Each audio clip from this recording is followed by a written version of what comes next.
और देखिए बड़ी जानकारी ये है कि हिंडन एयरबेस पर शेख हसीना का विमान पहुंच गया है।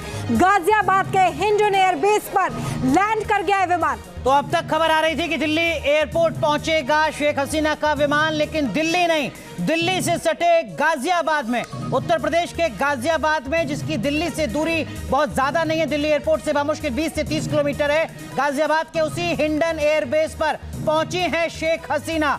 इस वक्त की बड़ी खबर आपको बता रहे हैं। हालांकि ये जो तस्वीर आप देख रहे हैं ये T3 की है, लेकिन गाजियाबाद के हिंडन एयरबेस पर।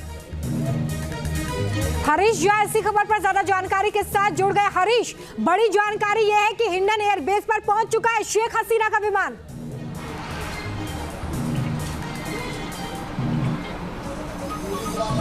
जी देखिए, बिल्कुल पहले ये खबर आ रही थी कि पालम के टेक्निकल एयरफोर्स का जो पूरा वहां पर पहुंच सकती है और लैंड वहां पर हो सकती है, लेकिन अब जो खबर आ रही है कि वो हिंडन एयरबेस पर जो है वो लैंड हुई है। और उसके बाद वहां पर जो सामने आ रही है खबर कि सबसे पहले जो प्लेन होगा उसके रिफ्यूलिंग किया जाएगा, उसके बाद अगर हो सकता है वो यूरोपियन कंट्री में कहीं पे असाइलम मांग सकती है। तो कई तरह की खबर अभी फिलहाल चल रही है इसको लेकर। पहले इनको पालम टेक्निकल एयरपोर्ट आना था, लेकिन अब यहाँ ना आकर वो हिंडन एयरपोर्ट पर जो है उनको जगह दी गई है और वहां पर हिंडन एयरपोर्ट पर अभी कुछ देर पहले ही वो लैंड हुई हैं।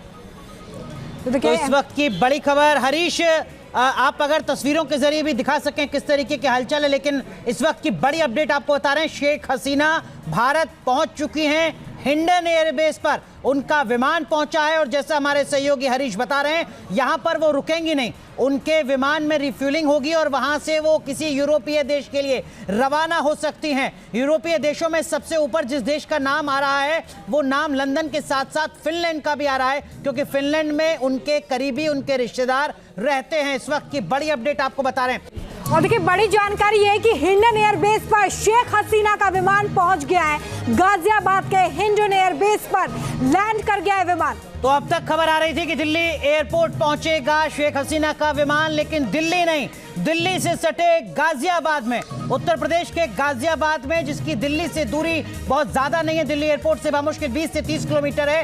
गाजियाबाद के उसी हिंडन एयरबेस पर पहुंची है शेख हसीना।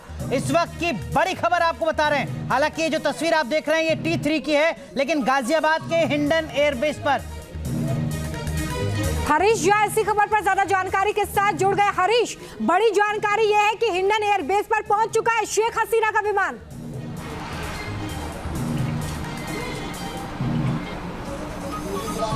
जी देखिए, बिल्कुल पहले ये खबर आ रही थी कि पालम के टेक्निकल एयरफोर्स का जो पूरा वहां पर पहुंच सकती है और लैंड वहां पर हो सकती है, लेकिन अब जो खबर आ रही है कि वो हिंडन एयरबेस पर जो है वो लैंड हुई हैं। और उसके बाद वहां पर जो सामने आ रही है खबर कि सबसे पहले जो प्लेन होगा उसके रिफ्यूलिंग किया जाएगा, उसके बाद अगर हो सकता है वो यूरोपियन कंट्री में कहीं पे असाइलम मांग सकती है। तो कई तरह की खबर अभी फिलहाल चल रही है इसको लेकर। पहले इनको पालम टेक्निकल एयरपोर्ट आना था, लेकिन अब यहाँ ना आकर वो हिंडन एयरपोर्ट पर जो है उनको जगह दी गई है और वहां पर हिंडन एयरपोर्ट पर अभी कुछ देर पहले ही वो लैंड हुई हैं। तो इस वक्त की बड़ी खबर, हरीश आप अगर तस्वीरों के जरिए भी दिखा सकें किस तरीके के हलचल है, लेकिन इस वक्त की बड़ी अपडेट आपको बता रहे हैं। शेख हसीना भारत पहुंच चुकी हैं हिंडन एयरबेस पर, उनका विमान पहुंचा है और जैसा हमारे सहयोगी हरीश बता रहे हैं यहां पर वो रुकेंगी नहीं, उनके विमान में रिफ्यूलिंग होगी और वहां से वो किसी यूरोपीय देश के लिए रवाना हो सकती हैं। यूरोपीय देशों में सबसे ऊपर जिस देश का नाम आ रहा है वो नाम लंदन के साथ साथ फिनलैंड का भी आ रहा है, क्योंकि फिनलैंड में उनके करीबी, उनके रिश्तेदार रहते हैं। इस वक्त की बड़ी अपडेट आपको बता रहे हैं। न्यूज नेशन अब व्हाट्सएप पर खबरों की ताजा अपडेट के लिए न्यूज नेशन के इस QR कोड को स्कैन करें।